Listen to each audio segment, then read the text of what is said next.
E infelizmente nós estamos vivendo tempos estranhos, que chegamos até aqui a acontecimentos como aquele que devem ser esquecidos da nossa história, porque além de nos envergonhar, nos obriga a sermos enérgicos para evitar que episódios como aquele voltem a acontecer. Mas Vossa Excelência contribui para a censura que o Poder Executivo quer impor sobre o povo brasileiro. Mas, com esse projeto de resolução agora, Vossa Excelência pode vir a ser o braço da ditadura sentado na cadeira de presidente, tentando punir deputados que fazem a obstrução legal e regimental contra qualquer tipo de ditadura e censura. Eu já havia iniciado a votação da matéria seguinte. Vossa Excelência precisa estar no plenário se quiserem pedir votação, mas não pediu. Pediu depois que eu já tinha proclamado o resultado e já estava na matéria seguinte. Vossa Excelência terá a oportunidade amanhã de, no mérito da matéria, se posicionar e expor a sua posição contrária ao projeto. Senhor presidente, eu protesto porque havia 2 deputados aqui no plenário. O deputado Ricardo Santos Nenhum pediu a votação nominal. Não, mas não pôde nem registrar. Pediu e nem pôde registrar, senhor presidente.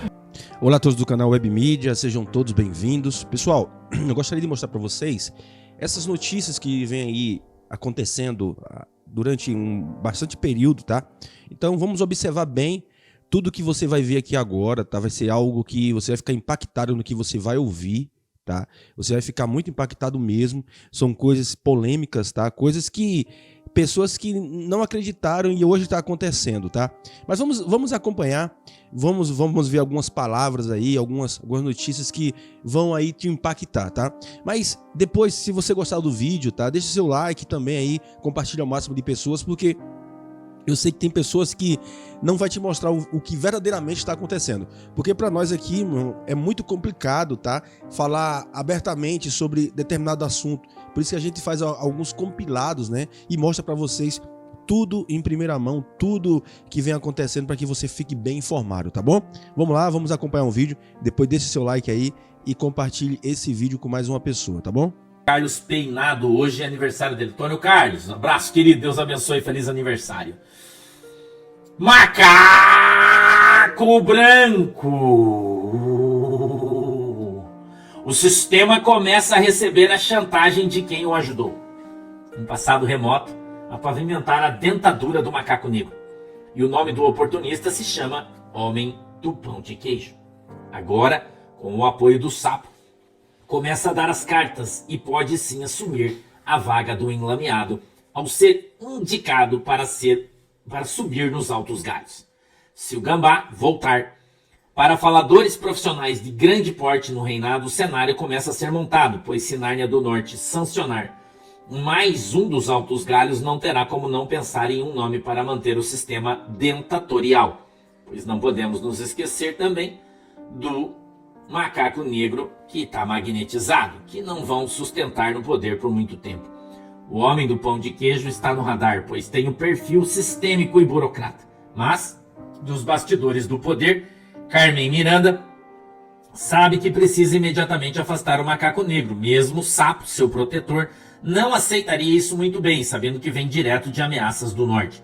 O problema real é como pagar os milhos dos macacos públicos via altos galhos e via guardadores de baldes de milhos de Nárnia, que não tem como fazer. Por regra, ele não pode exercer o seu galho sem receber os seus milhos, ainda mais por motivos de bloqueios internarnianos. Em resumo, o abacaxi chamado macaco negro mudou de mãos e Carmen Miranda tem até setembro para ter uma decisão ou malabarismo perfeito para tirar o macaco negro do jogo político. Isso, diz o macaco branco, se der tempo. Scarface. O agro começa a sentir na carne o tarifaço do loirão e vê seus produtos caírem de preço para, no mínimo, tentar abater os prejuízos. O famoso, até que durar os estoques, faz total sentido.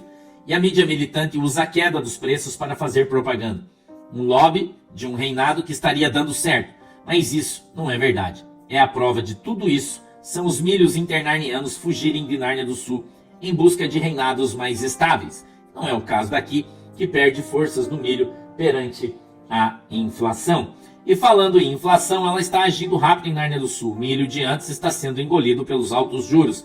E nem mais a Casa Guardadora de Milho Central tem controle, pois as reservas de milhos do Norte já estão no limite. Poste, por sua vez, faz o que lhe cabe, mente compulsivamente, Tanto que na reunião desmarcada com o Norte, disse que a culpa é totalmente do Pelicaninho, justificando que ele não tem competência e conhecimento sobre milhos. O retrato econômico em Nárnia do Sul é muito triste, mas, com os escândalos e evidências e sanções ocupando Nárnia do Sul, não terá como manter mais o reinado corrupto de narcopolítica, pois, muito em breve, Nárnia do Norte vai quebrar essa corrente, esse eixo do mal sobre os reinos internarnianos do Sul. O xerife bateu com o pau na mesa dos caras e exige resposta, pois as ameaças econômicas que vieram na quarta-feira para Nárnia do Sul começaram não só a assustar o reinado, mas deixá-lo apavorado. Sombra do Scarface.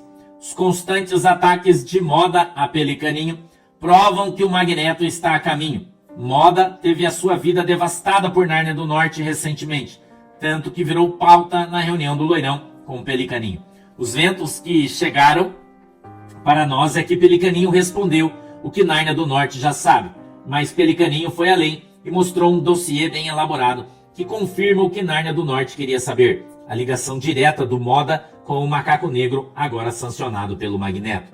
E está no hall de maiores pecadores internarnianos. Moda perdeu as forças com o Gravata e agora tenta, na canetada, impor não a sua vontade, mas a do Partido dos Ratos, do Gambá, do Macaco Negro, que mais uma vez voltaram a ameaçá-lo, já que prometeu pautar temas da oposição para a semana que vem. Mas Moda precisa entender que o Macaco Negro é um morto-vivo do reinado, portanto, já é carta fora do baralho, mesmo ele ainda estando nos altos galhos. Mas o jogo político para ele ainda não morreu. Se a grande casa e o fantasma das sanções colocarem os líderes na parede, que na minha opinião, Macaco Negro deixou de ser quem era, mas Moda não percebeu, vindo as ameaças de Nárnia do Norte diretamente a todos do sistema, provocando uma reunião emergencial, provando que Moda e Gordinho ou mudam o discurso e a atitude, ou serão os próximos a serem degolados. Pois a ameaça que veio na quarta-feira é para destruir o reinado e reconstruí-lo da forma norte-narniana. Secretária. Com o avanço do norte para combater os narco-ratos nos reinados internarnianos e principalmente na Terra do Podre, parceira sócio da lista do Gambá, o Itamaraty teme e muito que o reinado de Nárnia do Sul, através de assuntos diplomáticos, envolva a entidade e comprometa ainda mais tudo que por enquanto está quieto. O Itamaraty tem recebido ligações no mínimo estranhas por parte de membros do reinado, que pode ser um pré-núncio do que o Larápio vai mesmo se colocar à disposição do Podre. Mas o assunto que tomou conta mesmo do Itamaraty hoje bem cedo vai muito além de um político do norte ter descido em Nárnia do Sul recentemente e ter ameaçado olhos nos olhos todas as autoridades para devastar a economia de Nárnia do Sul. O Itamaraty também foi comentado a partida do Pássaro de Ferro da Terra do Urso, que estava aqui em Nárnia do Sul, rumo à capital do Reino do Podre. Lembrando, o Pássaro de Ferro é sancionado por Nárnia do Norte por atividades ilícitas do Wagner. E mais uma vez vai fazer o trabalho sujo de resgatar o Podre. Isso se não for abatida, pois tenha mais absoluta certeza, Nárnia do Norte já sabe de tudo.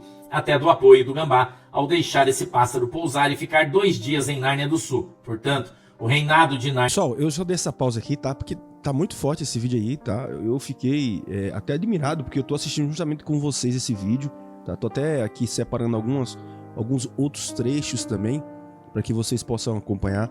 É porque assim, quando eu trago aqui, tá, notícia, eu trago de várias pessoas, tá? E notícias que vai te deixar um pouco atento, tá? O que tá acontecendo. E vamos acompanhar aí, e já vai deixando seu like, tá? E eu gostaria de fazer um convite para você, para que você seja membro aqui do canal. Você sendo membro, você vai sempre receber em primeira mão todas as notícias, tá? Vamos lá, vamos acompanhar. É sua palavra contra mim e pelo visto, senhor presidente, o senhor está perdendo a... Vossa Excelência deveria estar em plenário. Vossa Excelência quer chegar depois e quer aparecer. Se a presidência não vai permitir, essa decisão está tomada, votação feita, proclamado o resultado, amanhã votaremos o mérito da matéria. Foi pedido nominal, existe a voz de um deputado eleito pelo povo pedindo nominal, o senhor certamente não ouviu, e eu gostaria, como um democrata que é, que restabelecesse nesta casa o respeito ao parlamentar que de forma, mesmo que única, tenha pedido pedido de forma nominal, porque isso é captado nos áudios da casa. Dessa matéria, diante do grave ocorrido que essa casa viveu na retomada dos trabalhos. Todos aqui que fizeram e participaram daqueles momentos sabem que momentos como aquele não podem e não irão se repetir aqui nesta casa sob a nossa presidência. Essa é uma demonstração clara de que esta presidência não aquecerá para movimentos como aqueles que aconteceram aqui naqueles dias. Essa é uma demonstração de que nós precisamos ser enérgicos com esse tipo de atitude. Eu quero apenas solicitar a Vossa Excelência que estamos aqui votando a urgência. Nós vamos designar um relator que poderá negociar o texto. Essa é uma ideia inicial. Não há desta presidência o interesse de hipertrofiar os seus poderes. O que há dessa presidência e da mesa da casa ao apresentar esse projeto é o desejo de proteger o bom funcionamento da Câmara. Mas algo precisa ser feito, porque como nós estamos tendo movimentos completamente desequilibrados, nós só vamos conseguir controlar isso se tivermos sobre a mesa, não sobre essa presidência, mas sobre a mesa, a condição de se acontecer novamente episódios como aqueles que aconteceram, nós temos a condição de punir, de sermos pedagógicos com quem não cumprir o regimento interno da Câmara dos Deputados do Brasil. Eu vou utilizar aqui um eufemismo deselegante da sua parte, de basicamente eu conversar hoje com o relator, conversei com o Geidel, alinhamos um texto para que a casa siga um caminho de pacificação, de conseguir propor boas medidas aqui para essa casa. Mas, após a fala do deputado Maurício Marcon, o senhor rapidamente finaliza a votação, sendo uma votação simbólica de um tema importante. Quando o projeto é bom, não precisa atropelar. Então, eu queria deixar isso aqui bem especificado, porque não acredito que essa seja uma postura que o presidente deve adotar aqui nessa casa, seja para quando me interessar e quando também não me interessar. Segundo ponto, a sua resolução, presidente, que diz a respeito de punir aqui as pessoas que fizerem obstrução por qualquer meio, eu vou ser bem sincero. A esquerda também já te utilizou dessa mesma atitude para poder ocupar aqui essa mesa. As medidas, senhores, zero. Sabe o que é desrespeito para mim, desrespeito a esse Congresso? Rachadinha. Rachadinha faz a imagem desse Congresso aqui e fica manchado. Sabe o que mancha a imagem do Congresso, presidente? O presidente do Congresso, Alcolumbre, dizer que não importa se tiver 81 assinaturas, que ele não vai bater o impeachment do Alexandre de Moraes. Isso é desrespeito com quem é legitimado para poder representar o povo. Sabe o que é desrespeito ao Congresso Nacional? Quando esta casa reprova o aumento do IOF e o PT aciona o ministro Alexandre de Moraes para poder derrubar o IOF, e essa casa, sim, neste momento, é desrespeitada. Sabe o que gera uma imagem negativa do Congresso para a população? Quando os crimes aqui dessa casa ficam impunes. Agora, deputado aqui na nossa frente, senhor presidente, se possível, eu peço só um pouquinho de atenção. Obrigado, sem problemas. Para mim, presidente Gumota, o que desrespeita aqui essa casa e gera uma imagem negativa para a população brasileira é quando um deputado do PT dá um tapa na cara de outro deputado aqui e nada é feito. É quando, por exemplo, não há nenhuma linha, inclusive de Vossa Excelência, para poder rechaçar a agressão que eu sofri aqui nessa mesa. Inclusive, Geidel, os seguranças estavam aqui e viram. Eu não preciso mentir para poder me vitimizar, que isso não é coisa que eu faço em nenhum momento da minha vida. Desrespeito ao Congresso, mais uma vez, é quando nós temos acordos firmados, isso não é respeitado. Desrespeito para mim ao Congresso é quando nós temos maioria para poder aprovar a anistia, isso não é pautado. Desrespeito ao Congresso é quando nós temos aqui a maioria para poder aprovar as prerrogativas, isso não é feito. Isso sim, de fato, que eu acho que gera uma imagem negativa para o Congresso. Não é porque nós estivemos aqui alguns 100 deputados aqui em cima, que isso deslegitima o Congresso. Pelo contrário, a população, não tenho dúvida, você perguntar para a grande maioria, estava ao nosso lado. Porque desrespeito à população feita por esse Congresso é quando a gente aumenta cargos para dentro de gabinete do Supremo Tribunal Federal, gerando mais despesas para a população.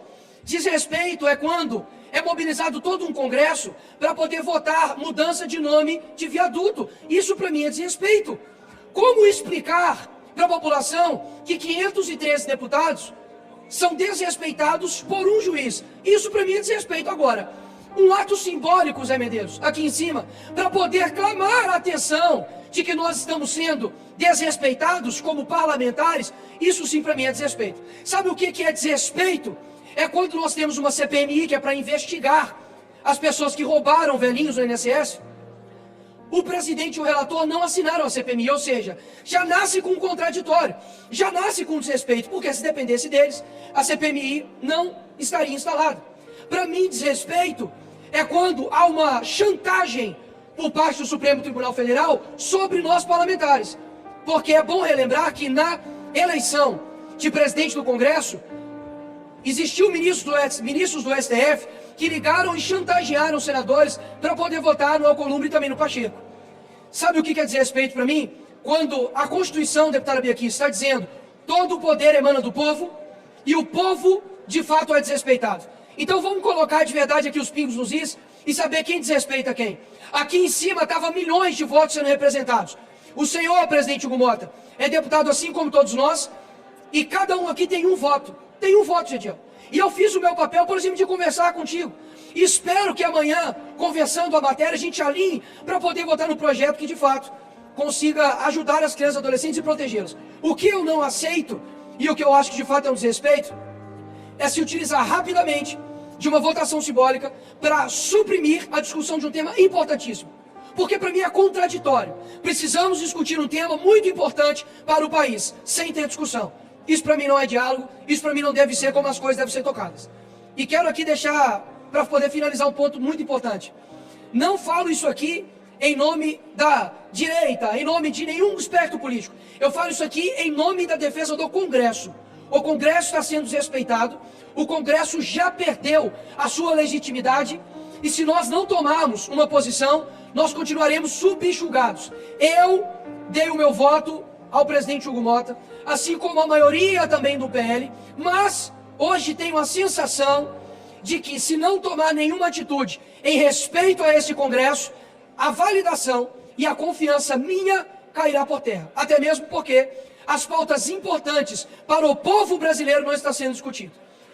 É muito fácil adiarmos uma discussão, uma votação sobre a vida das pessoas, porque não é nossos tios, não são os nossos primos, nem as nossas avós, nem os nossos filhos, nem pais. Mas cada dia que esta casa adia a discussão da anistia para quem precisa, vocês estão dizendo que para isso é adiável. Mas para poder discutir um projeto que, em partes, pode ser utilizado pela esquerda para perseguir opositores, isso daí é inadiável. Isso sim, para mim, senhor presidente, é desrespeito ao Congresso. Nós estamos perdendo o nosso poder como parlamentares ilegítimos do povo. É isso que eu quero deixar registrado e deixar bem claro. Graças a Deus, não tenho rabo preso para poder denunciar, para poder falar contra e expor fatos de ninguém aqui nessa casa. E ninguém ficará impune da verdade que o Brasil merece saber. Obrigado, senhor presidente. A gente nem precisa mais do judiciário para cometer abuso contra a gente. Porque agora o próprio legislativo vai cometer, com um poder imperial de um presidente da Câmara dos Deputados, com um projeto de resolução, suspender o mandato de um parlamentar monocraticamente. E a decisão dele vai valer enquanto não tiver reunião da mesa. Gente, isso não existe em nenhum parlamento do mundo democrático. Um presidente da Câmara dos Deputados concentra em si o poder de, liminarmente, monocraticamente, suspender um parlamentar. E veja, eu escutei preocupações aqui de parlamentares de esquerda. Eu sou a favor, sim, que se passe uma régua. Olha, a partir daqui não pode mais ocupar a mesa diretora. Ótimo, porque o PT já ocupou lá atrás com a Fátima Bezerra, dessa vez foi o PL, vamos passar uma régua, tá? Agora não pode. Ótimo, podemos fazer isso. Agora, dá o poder para o presidente da Câmara dos Deputados suspender o mandato de uma pessoa sozinho. Amanhã pode ter um presidente que não gosta do PCdoB, do PT, do PSOL. Amanhã pode ter um presidente que vai ser desafiado por algum parlamentar de esquerda. E aí ele sozinho vai suspender o mandato de uma pessoa. Isso não é razoável, gente. Independentemente do ponto de vista ideológico. Veja, e quando um presidente que não gostar de um parlamentar de esquerda no futuro, porque eu ouvi aqui também uma argumentação, não, mas é só agora. Depois é projeto de resolução, a gente muda para o próximo presidente. Qual presidente da Câmara vai abrir mão do poder de monocraticamente suspender o mandato de um parlamentar? Nenhum, jamais. Nunca nenhum presidente da Câmara abriu mão de 1 centímetro de poder. Tá de ordem para fazer questão de ordem. Se for sobre a questão da votação da matéria anterior, a matéria está vencida, não vou dar o direito de votação. Já encerrei. Tem direito de fazer a questão de ordem, não? Já encerrei. Pelo amor de Deus. Senhor presidente, Ô. artigo 186 do Regimento Interno estabelece que o processo nominal será utilizado nos casos em que seja exigido quórum especial de votação. Regime em tramitação de urgência exige um quórum especial. Portanto, está vinculado a uma apreciação como essa a orientação. Tem que ter um processo nominal. E não foi feito, presidente. Eu quero sinceramente, não acreditar que Vossa Excelência esteja fazendo escola com Alexandre de Moraes. Porque o presidente, que muitas vezes tem sido democrático, quer tratorar toda uma bancada que é contrário a essa proposta. E que deve ter um diálogo, que deve ter aqui um debate. Nós temos o direito previsto no regimento interno. Inclusive, peço aqui ao secretário-geral da mesa, Lucas, que possa falar com o presidente. Que o que está disposto no artigo 186 é que é processo nominal. Isso é tratoragem. É passar por cima do direito não da oposição, mas do plenário. É passar por cima da votação, que não pode ser simbólica. É algo que está previsto na Constituição da Câmara dos Deputados, que é a nossa lei. Isso não é discricionário. Não cabe ao presidente decidir se nesse momento ele deve fazer uma votação simbólica, quando o que está previsto na nossa lei é que será, porque é uma votação em que se exige quórum especial de votação. Por isso, senhor presidente, eu peço aqui que o presidente possa reconsiderar, acolher a minha questão de ordem e votar o regime de urgência, porque todos queremos aqui, eu não tenho problema algum, nós não temos problemas em perder o voto. Não temos, mas temos problemas, sim. Então é isso aí, pessoal. Agradeço a vocês por ter assistido até o finalzinho. Você observou como foi polêmico isso aqui, tá? Eu sei que ficou um pouco grande, mas foi bem objetivo, tá bom? Agradeço a vocês em nome de Jesus. Até um próximo vídeo, assim se Deus permitir. Já comente aí, compartilhe e convide mais uma pessoa.